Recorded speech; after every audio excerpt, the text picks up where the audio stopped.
열왕기하 강의 16번째 시간을 갖겠습니다. 오늘 말씀의 제목은 돌아선 여호람 시행되는 하나님의 언약입니다. 여러분, 오늘 본문을 보시기 전에 열왕기서가 언제 기록되었는지, 그리고 이 열왕기를 처음 읽은 자들은 어디서 읽게 되었는지를 확인하고 오늘 강의의 말씀을 진행하도록 하겠습니다. 우리가 자연을 볼 때에 숲과 나무를 함께 관찰해야 잘 볼 수 있듯이 성경도 그렇게 보아야 오류 없이 말씀을 이해할 수 있습니다. 숲만 보고 지나면 나무를 보지 못할 것이고, 또 나무에만 집중하게 되면 전체 숲을 보지 못하는 오류에 직면할 수 있습니다. 그러므로 세밀하게 나무를 보아가면서 전체 숲을 한 번씩 조망하는 것은 참으로 중요합니다. 물론 나무를 보면서도 성경 전체의 핵심 줄기인 하나님의 언약, 그리고 그 언약을 받은 자들의 순종과 불순종의 과정을 볼 수 있는 것이고, 또 하나님의 언약은 하나님께서 이루어내심 또한 확인할 수 있는 것입니다. 그러므로 우리가 성경 말씀을 믿는다라고 할 때 그 믿는 것은 성경을 통해서 하나님의 약속을 하나님께서 이루어내신다는 것을 믿는 것을 말하는 겁니다. 단순히 말씀을 믿는다는 게 아니라 하나님이 말씀하신 그 언약을 하나님께서 이루어내신다, 그 언약을 이루어내신다, 이것을 믿는 것입니다. 그런데 중요한 것은 그 약속의 중심이 예수 그리스도이시고, 또 모든 성경의 초점은 예수 그리스도에게로 모아진다는 사실을 염두하셔야 됩니다. 오늘 본문도 그런 차원에서 봐야 그 의미를 정확히 이해할 수 있습니다. 그러면 우리가 지금 보고 있는 이 열왕기서는 언제 기록되었고 언제 읽혀졌을까요? 바벨론 포로로 잡혀가서 이 열왕기서가 기록된 것으로 신학자들은 주장합니다. 그렇다고 우리나라의 조선 왕조 실록과 같이 역사 순서를 따라서 기록한 것은 아닙니다. 그런 기록은 역대 지략, 다시 말하면 왕의 통치 기간 중에 발생했던 각종 사건이나 행적 등을 기록한 실록, 이것을 역대 지략이라 그러는데, 그 역대 지략에 따로 보관되어 있습니다. 그러니까 성경은 조선 왕조 실록처럼 역대 지략에 따라 기록된 것이 아니라 역사를 통한 하나님의 계시를 담고 있는 거예요. 역사적인 내용도 있지만 역사적인 내용이 주가 아니라 그 역사를 통해서 하나님의 자기 계시, 그 백성들에게 또 그 시대에게 주시는 하나님의 자기 계시를 담고 있는 것이 성경인 것입니다. 그런 차원에서 이 열왕기서가 기록된 목적은 무엇인가 하면, 이스라엘 백성이 하나님의 백성으로 선택되었는데 어떻게 바벨론 포로로 잡혀왔고, 또 어떻게 바벨론에 의해서 나라가 망하게 되었는가를 돌아보고 그 의의를 찾는 데 있습니다. 그러니까 왜 자신들이 바벨론 포로가 되었는지, 왜 자신의 나라들이 망하게 되었는지를 돌아보고 그 안에서 하나님의 의도가 뭔지를 찾는 데 있다는 거죠. 근데 주목할 것은, 이렇게 자신들의 나라가 망하게 되었음에도 불구하고 그 원인을 자신들에게로 돌리는 사람들은 거의 없다는 거예요. 이 나라가 망하게 된 것은 하나님 때문이고 조상들 때문이라는 거예요. 조상들이 죄를 지어서 자신들이 이렇게 멸망당했다라고 생각합니다. 여러분 아시다시피 열왕기서는 솔로몬이 왕으로 등극하는 것으로부터 시작되죠. 솔로몬이 왕으로 등극해서 화려한 왕궁을 짓고 성전을 짓습니다. 그의 지혜와 명철은 누구도 따라올 수 없을 만큼 탁월합니다. 그래서 솔로몬 그 시대에 부도 많아졌고 또 명예도 많아졌습니다. 그랬던 솔로몬의 시대가 끝나고 솔로몬 사후에 안타깝게도 그 나라가 두 개로 분열됩니다.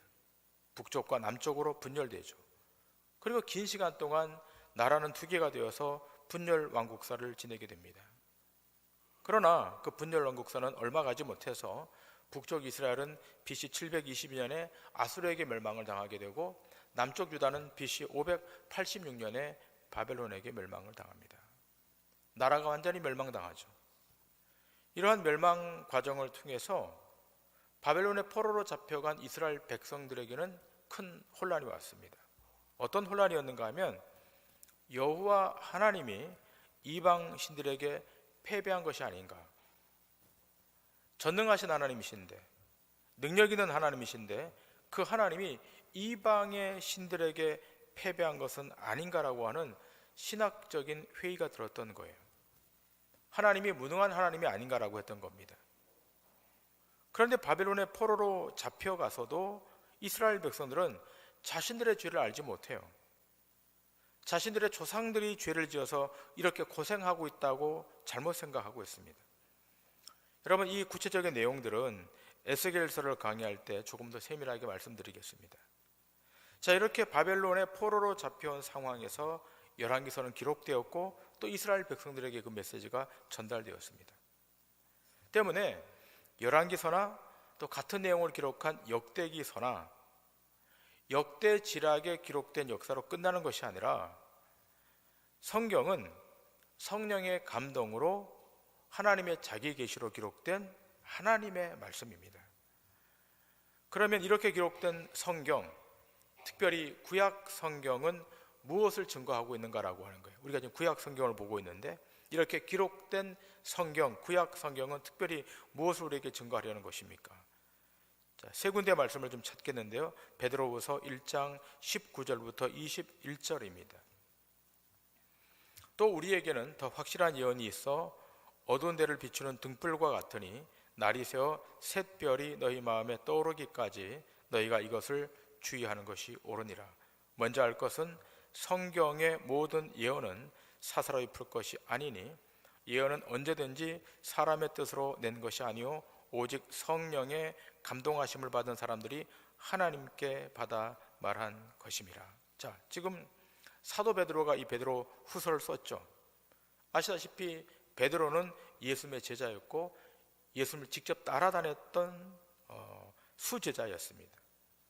더불어서 베드로는 예수님의 부활도 목격했고 예수님의 영광을 친히 목격했던 사람이었습니다.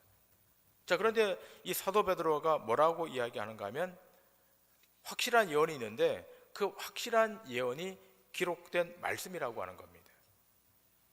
이 기록된 말씀을 통해서 그 마음에 샛별이 떠오르기까지는 주의하는 것이 옳다라고 당시 초대교인들에게 이야기하고 있습니다. 자, 그러면 사도 베드로가 살았을 때에, 그때 활동했었을 때에 기록된 말씀은 무엇을 의미하는 겁니까? 구약 성경이죠. 그러니까 기록된 말씀, 그리고 그 기록된 말씀에 샛별이 떠오르기까지 주의하라. 그럼 샛별은 누굽니까? 예수 그리스도를 말하는 거예요. 여기서 우리는 중요한 영적 지침을 얻게 되죠. 모든 말씀, 기록된 모든 말씀은 예수 그리스도를 그 중심에 놓고 풀고 해석해야 된다는 거예요. 이게 진행이 안 되면 각종 이단들이 생기는 거예요. 디모데후서 말씀을 보십니다. 디모데후서 3장 15절입니다. 또 어려서부터 성경을 알았나니 성경은 능히 너로 하여금 그리스도 예수 안에 있는 믿음으로 말미암아 구원에 이르는 지혜가 있게 하느니라. 바울은 디모데에게 말하고 있습니다. 구원에 이르는 지혜는 어디에 있는가 하면 그리스도 예수 안에 있는 믿음에 있다는 거예요. 구원은 예수 그리스도에게 있다는 겁니다. 예수 그리스도를 빼고는 구원이 있을 수 없다는 거죠. 그러니까 구약 성경의 모든 메시지도 어디로 연결되는가 하면 예수 그리스도로 연결되는 것이고, 또 나중에 쓰여진 신약 성경도 누구에게로 모아지는가 하면 예수 그리스도에게로 모아지는 거예요. 요한복음 5장 39절은 더 명확히 증거하고 있지 않습니까? 너희가 성경에서 영생을 얻는 줄 생각하고 성경을 연구하거니와 이 성경이 곧 내게 대하여 증언하는 것이니라. 성경이 누구에 대해서 증언하는 것입니까? 예수 그리스도에게 대하여 증거하는 거예요. 여러분, 우리가 구약 성경을 지금 보고 있지만 이 사실을 반드시 염두에 두고 구약 성경의 말씀을 해석하고 들어야 되는 거예요. 자, 이것을 여러분 염두에 두시고 오늘 본문 16절로 가십니다.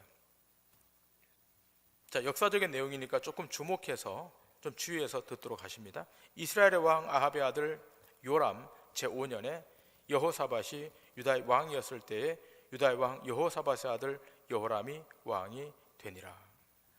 자, 열왕기서도 그렇고 역대서도 그렇고 한 왕을 소개할 때는 반드시 그 반대쪽의 나라의 왕 이름도 소개하죠. 자, 오늘 본문의 주인공은 유다 왕국의 여호람이죠. 그런데 유다 왕국의 여호람이 소개될 때 당시 북이스라엘의 왕이 누구였는지를 이야기하고 있죠. 당시 북이스라엘의 왕은 누구였는가 하면 아합의 아들이었던 요람이라고 하는 왕이었고, 오늘 본문에 등장하는 주인공은 여호사밧의 아들 여호람이에요. 자, 북이스라엘은 누구요? 요람이고 남유다 왕국의 왕은 여호람. 오늘 이 시간만 기억하시면 돼요. 아마 다음 주 오시면 다 기억을 못 하실 거예요. 오늘만 좀 기억합시다. 북이스라엘의 왕은 누구? 요람. 남유다 왕국의 왕은 그래요, 여호람. 자, 남유다의 왕은 여호람인데 그의 아버지는 여호사밧입니다. 여호사밧은 탁월한 왕이었고 여호사밧이 자기 아들 여호람을 왕으로 앉혀놓고 섭정을 합니다. 간섭을 하죠. 근데 여러분, 여호사밧 왕이 정직히 행했지만 치명적인 실수를 했는데 그가 산당을 없애지 못했어요. 여호사밧은 모압과 암몬과 마온 사람들이 연합으로 쳐들어왔을 때 그가 하나님 앞에 무릎 꿇고 기도함으로 그 연합 적군들을 다 물리쳤던 유다의 유명한 왕입니다. 이 전쟁의 승리로 여호사밧 왕은 엄청난 부귀를 갖게 되었습니다. 그리고 하나님께서 이방 나라들에게 두려움을 주셔서 여호사밧이 통치하는 기간 동안 유다는 대단히 평안했습니다. 자, 그런데요, 이렇게 평안해지니까 그가 잘못된 결정을 합니다. 북이스라엘의 왕 아합 왕과 사돈 관계를 맺게 됩니다. 절대 해서는 안 될 일을 하게 됩니다. 오늘 본문에 등장하는 이 여호람 왕, 여호사밧의 아들 여호람 왕, 그 왕을 아합의 딸 아달랴와 결혼을 시켜요. 남쪽과 북쪽이 결혼 동맹이 맺어집니다. 자기 아들 여호람과 아합의 딸 아달랴와 결혼을 시키죠. 인간적인 방법으로, 정치적인 계산으로 결혼을 시킵니다. 자, 본문 17절 18절입니다. 여호람이 왕이 될 때 나이가 32세라 예루살렘에서 8년 동안 통치하니 그가 이스라엘 왕들의 길을 가서 아합의 집과 같이 하였으니 이는 아합의 딸이 그의 아내가 되었음이라. 그가 여호와 보시기에 악을 행하였으나. 여호람이 예루살렘에서 8년을 통치하는데 남유다의 왕이 북이스라엘의 왕들의 길로 행했다, 아합의 집같이 행했다라고 성경 기록하고 있습니다. 그만큼 남유다 왕국이 타락했다는 거예요. 자, 그러면 그래도 경건했던 남유다 왕국이 왜 이런 타락의 길을 걸어갔을까? 조금 전에 말씀드린 바와 같이 그의 아버지 여호사밧이 아합의 딸 아달랴와 결혼을 시켰기 때문이에요. 여러분, 아달랴의 아버지는 아합이고 아합의 아내는 누구입니까? 그 유명한 이세벨입니다. 아합과 이세벨은 바알 숭배자예요. 그의 아내 이세벨은 더 극심한 바알 숭배자였습니다. 그 둘 사이에서 태어난 딸 아달랴, 말할 나이가 있겠습니까? 그래서 부모 신앙이 중요한 겁니다. 이렇게 우상 숭배 집안의 딸과 여호사밧의 아들 여호람이 결혼했으니 어떻게 신앙의 정통성이 지켜지겠습니까? 이제 바알의 신이, 북이스라엘의 바알의 신이 공식적인 절차를 통해서, 결혼을 통해서 남유다 왕국 안에 유입된 거예요. 이때부터 본격적으로 바알 숭배가 시작됩니다. 그 전에는 묵시적으로 바알을 섬겼는데 이제는 왕이 바알을 섬기니까 전 국민이 다 바알을 숭배하기 시작하게 된 겁니다. 여러분, 여기에 대해서 역대서 기자는 조금 더 자세하게 증거하고 있죠. 열왕기서 기자보다 역대기서 기자는 이렇게 증거합니다. 역대하 21장 1절부터 7절입니다. 여호사밧이 그의 조상들과 함께 누움에 그의 조상들과 함께 다윗성에 장사되고 그의 아들 여호람이 대신하여 왕이 되니라. 여호사밧의 아들 여호람의 아우들 아샤랴와 여이엘과 스가랴와 아샤랴와 미가엘과 스바랴는 다 유다 왕 여호사밧의 아들들이라. 그의 아버지가 그들에게는 은금과 보물과 유다 견고한 성읍들을 선물로 후히 주었고 여호람은 장자이므로 왕위를 주었더니 여호람이 그의 아버지의 왕국을 다스리게 되어 세력을 얻은 후에 그의 모든 아우들과 이스라엘 방백들 중 몇 사람을 칼로 죽였더라. 여호람이 왕위에 오를 때에 나이가 32세라 예루살렘에서 8년 동안 다스리니라. 그가 이스라엘 왕들의 길로 행하여 아합의 집과 같이 하였으니 이는 아합의 딸이 그의 아내가 되었습니다. 그가 여호와 보시기에 악을 행하였으나 여호와께서 다윗의 집을 멸하기를 즐겨하지 아니하셨음은 이전에 다윗과 더불어 언약을 세우시고 또 다윗과 그의 자손들에게 항상 등불을 주겠다고 말씀하셨음이더라. 자, 여호람이 왕으로 등극을 했죠. 등극을 해서 벌인 처음의 일이 뭔가 하면 동생들을 죽이는 거였어요. 이 동생들이 혹여나 권력을 찬탈할까 봐 두려워서 칼로 다 도륙합니다. 여호사밧 왕 이후에 일어났던 최대의 비극이 여호람 왕에게서 자행되었습니다.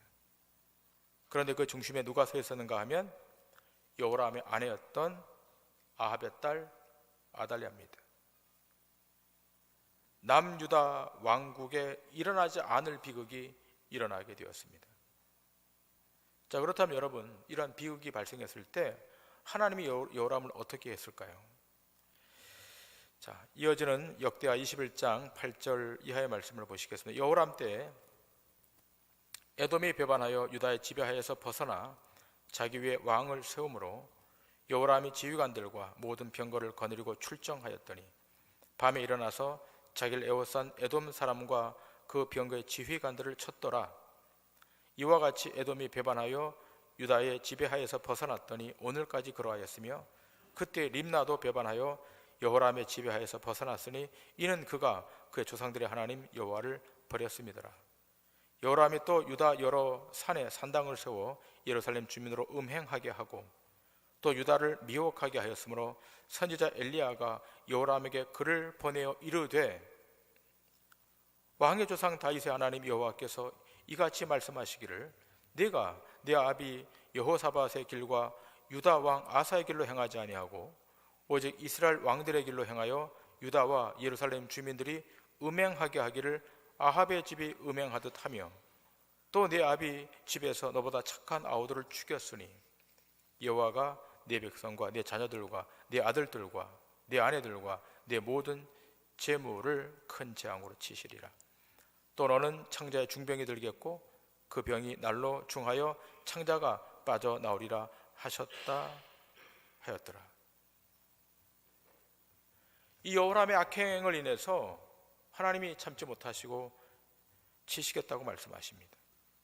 전쟁을 일으켜서 그 명예와 부를 다 박탈시키고 창자의 병이 들기 위해서 죽게 만들겠다.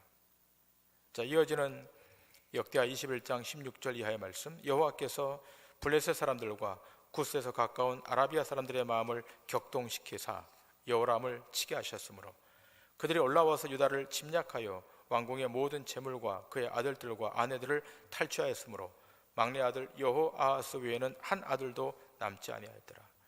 이 모든 일 후에 여호와께서 여호람을 치사 능히 고치지 못할 병이 그 창자에 들게 하셨으므로 여러 날 후 2년 만에 그의 창자가 그 병으로 말미암아 빠져나오매 그가 그 심한 병으로 죽으니 백성이 그들의 조상들에게 분향하던 것 같이 그에게 분향하지 아니하였으며 여호람이 32세에 즉위하고 예루살렘에서 8년 동안 다스리다가 아끼는 자 없이 세상을 떠났으며 무리가 그를 다윗성에 장사하였으나 여로왕의 요실에는 두지 아니하였더라.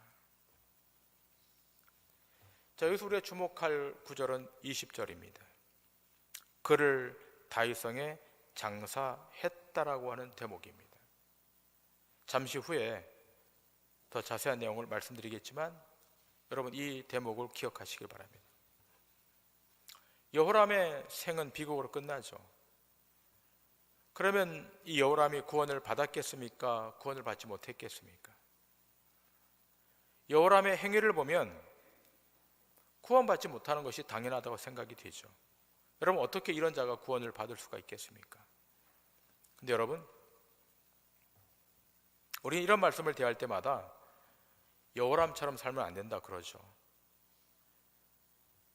그런데 누가 여호람처럼 살지 않는 사람이 있겠습니까? 절대 의로우신 하나님의 말씀 앞에 비추어 보면 여호람이나 우리나 50보 100보입니다. 우리는 그런 말 하죠. 우리는 살인하지 않았습니다. 그러나 성경은 형제를 미워하는 것이 살인이라고 요한일서 3장 15절에서 증거하고 있습니다. 또 그렇게 말합니다. 우리는 우상 숭배한 적이 없습니다. 성경은 탐심이 우상 숭배라고 골로새서 3장 5절에서 증거하고 있습니다. 여러분, 우리가 지금 이 말씀을 보면서 무엇을 알아야 하는가 하면 우리도 죄악의 자리에, 우리도 악한 자의 자리에 언제든지 앉을 수 있음을 아셔야 됩니다. 언제든지 이 죄악의 자리에, 탐심의 자리에, 하나님과 대적하는 자리에 앉을 수 있음을 아셔야 됩니다. 그리고 그걸 알 때 은혜가 오는 겁니다. 우리 선하지도 않고 완전하지도 않음을 기억해야 돼요. 우리 선하지 않아요. 완전하지 않아요. 우리가 노출되지 않아서 그렇지 노출되면 추한 겁니다. 이렇게 우리 자신이 약하고 악함을 알게 하는 분이 누구인가 하면 바로 성령님이십니다. 성령님이 오시면 우리 안에 죄를 보도록 하시는 거예요. 그 죄를 봐야 회개하고 통회하고 자복하고 하나님 앞으로 가는 거예요. 오늘 이 아침 주의 성령님이 우리 안에 오셔서 우리의 허물과 죄를 용서해 주시고 다시 주의 은총으로 회복되고 고쳐지는 축복이 있기를 주님의 이름으로 축원합니다. 자, 이렇게 여호람이 비극적인 인생을 마치게 되는데요. 자, 여기에 대해서 열왕기서 기자, 오늘 본문에 열왕기서 기자는 이렇게 기록을 하고 있죠. 자, 열왕기하 8장 19절의 말씀을 보시겠습니다. 여호와께서 그의 종 다윗을 위하여 유다 멸하기를 즐겨하지 아니하셨으니 이는 그와 그의 자손에게 항상 등불을 주겠다고 말씀하셨음이더라. 자, 제가 지금 봉독한 이 본문에 악한 여호람의 행위에도 불구하고 하나님께서 유다 멸하기를, 유다 왕국 멸하기를 즐겨하지 아니하신 이유가 기록되어 있죠. 여호람의 악한 행위를 비추어 보면 유다 왕국은 멸망당해야 되는데, 그런데 하나님께서 유다 왕국을 멸하지 않겠다는 거죠. 그 이유가 뭐라고 되어 있는가 하면 다시 19절을 보시면 여호와께서 그의 종 다윗을 위하여,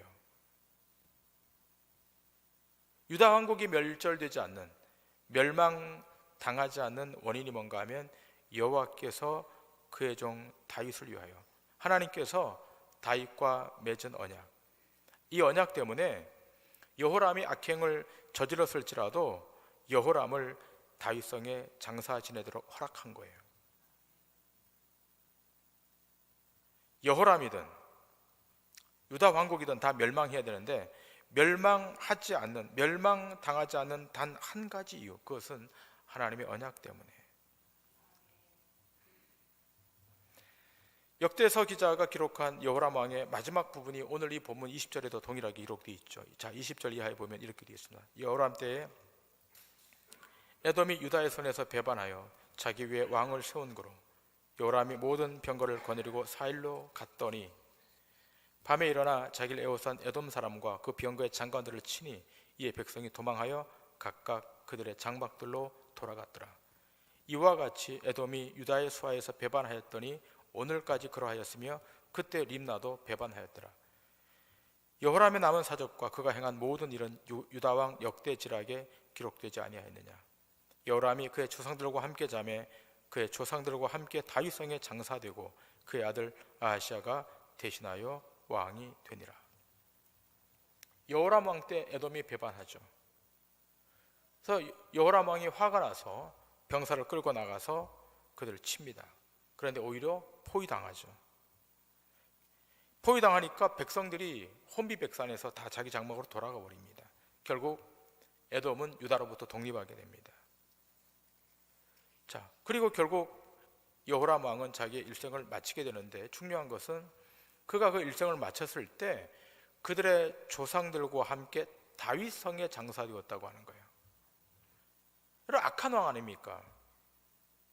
다윗 성에 장사되는 거예요.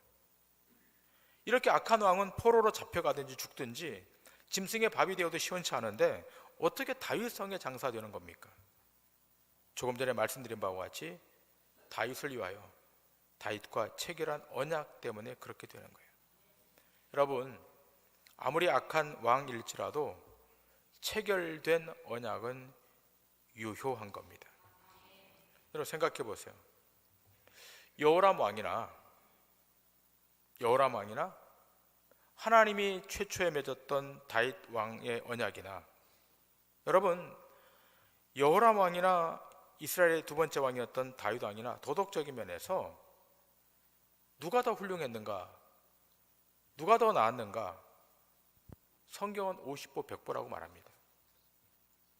다윗이 하나님부터 언약을 받았죠. 언약을 체결했죠.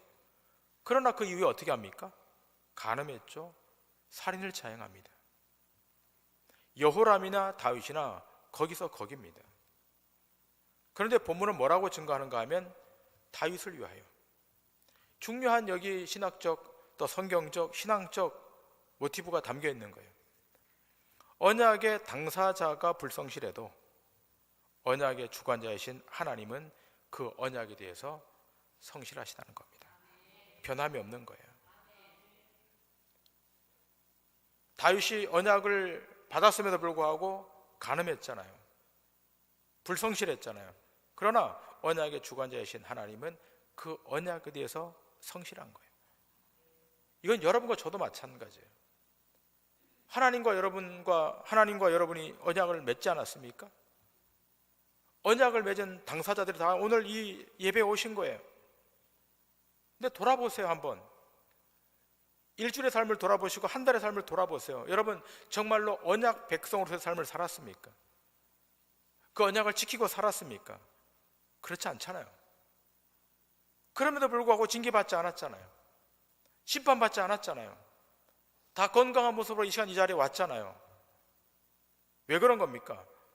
언약의 당사자인 여러분과 저는 불성실해도 언약의 주관자이신 하나님은 늘 성실하게 이 언약을 이행해 왔기 때문에 언약이 유효한 거예요. 만약 언약이 깨지면 그 다음은 뭐죠? 그 다음은 심판이에요.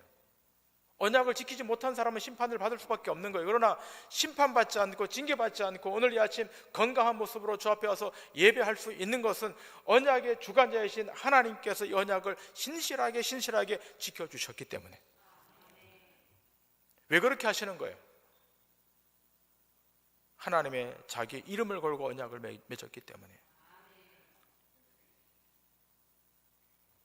그 언약이 깨지면요, 하나님의 자기 이름도 먹칠이 되니까 깨지지 않도록 끊임없이 하나님의 성실하게 이행해 가시는 거예요.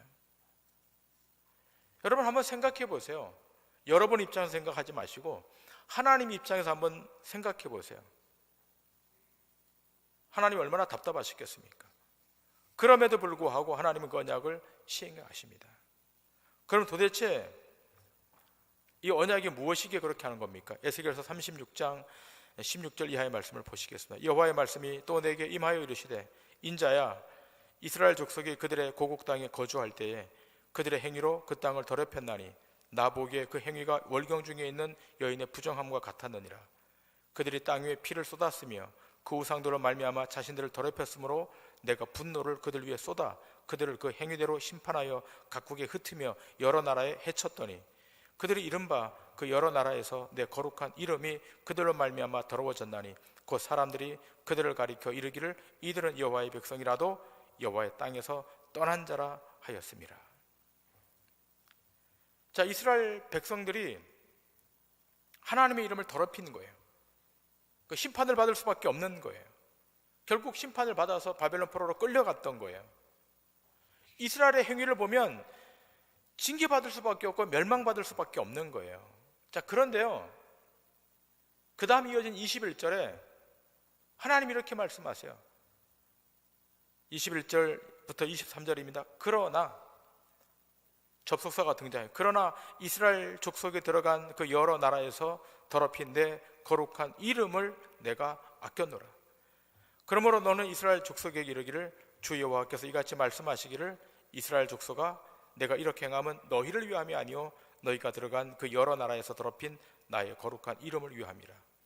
여러 나라 가운데에서 더럽혀진 이름 곧 너희가 그들 가운데서 더럽힌 나의 큰 이름을 내가 거룩하게 할지라. 내가 그들의 눈앞에서 너희로 말미암아 나의 거룩함을 나타내리니 내가 여호와인 줄을 여러 나라 사람이 알리라. 주 여호와의 말씀이니라. 이스라엘 백성들이 언약을 배반했어요. 여호와 이름을 더럽혔어요. 그들은 할 일이 그거밖에 없었어요. 그래서 망해서 포로로 잡혀갔어요. 그런데 놀라운 일이 벌어졌어요. 그들 다시 구원해 주시는 거예요. 다시 회복시켜 주신 거예요. 왜 그렇게 행하면 여호와께서 자기 이름을 위하여 그들을 되돌려 주시는 거예요. 그래서 다시 바벨론 포로에서 돌아오게 되죠. 그런데요, 돌아와서 정신을 못 차리는 거예요. 성전을 재건하고 예루살렘 성벽을 재건했지만, 제사를 회복했지만 또다시 그들은 죄악에 빠집니다. 그래서 하나님이 어떻게 하시는 거예요? 이렇게 해서는 언약이 성취되지 않을 것으로 알고 새 언약을 만드십니다. 그 새 언약은 누구를 통해서? 예수 그리스도를 통해서. 그 새 언약은 무엇으로? 오직 예수 그리스도의 피로써 맺어지고 피로써 시행되도록 만드십니다. 오늘 여러분과 제가 그 예수 그리스도의 피로 말미암아 구원받은 하나님의 권속으로 언약의 당사자로 오늘 이 아침 이 자리에 와 있는 줄 믿습니다. 여러분과 저는 주의 구속의 은총을 덧입은 자들입니다. 여호람같이 죄악과 타협했고 죄 가운데 살았던 그런 자들이었는데, 주의 구원의 자비가 임해서 건짐을 받고 예수 그리스도를 통해서 언약 앞으로 초대받아 언약 백성이 된 것입니다. 하나님의 완전함, 하나님의 거룩함에 비추어 보면 100번 1000번 징계받아도 할 말이 없는 자들인데, 그런데 복을 누리고 은혜를 누리고 있어요. 무엇 때문입니까? 예수 그리스도의 구속의 은총에 기초한 언약, 그 언약 안으로 우리가 들어왔기 때문에 그 주의 언약이 오늘도 여러분과 저를 감싸고 있는 거예요. 주의 언약의 효력이 오늘 여러분과 제게 미치고 있기 때문에 오늘을 살아가는 거예요. 오늘 말씀의 제목이 무엇입니까? 돌아선 여호람, 시행되는 하나님의 언약이에요. 우린 자주 돌아서 여호람처럼 자주 바뀌어요. 자주 하나님의 뜻과 반대되는 길로 가요. 그런데 하나님의 언약은 여전히 시행되고 있어요. 하나님 우리를 붙들어 주시는 거예요. 무너지지 않도록, 멸망하지 않도록, 영원히 침륜당하지 않도록 하나님의 언약이 우리를 붙들고 있는 거예요. 하나님의 열심으로 붙들어 가고 있는 거예요. 그 하나님의 오른손이 여러분의 인생과 여러분의 가정과 우리 공동체를 붙들고 있음을 기억하셔야 됩니다. 주님 오실 때까지 이 생명의 언약을 붙드시고 포기하지 마시고 그 믿음의 길을 걸으셔서 승리의 정상에 다 도달하는 은총의 역사가 있기를 주님의 이름으로 간절히 축원합니다. 기도하시겠습니다.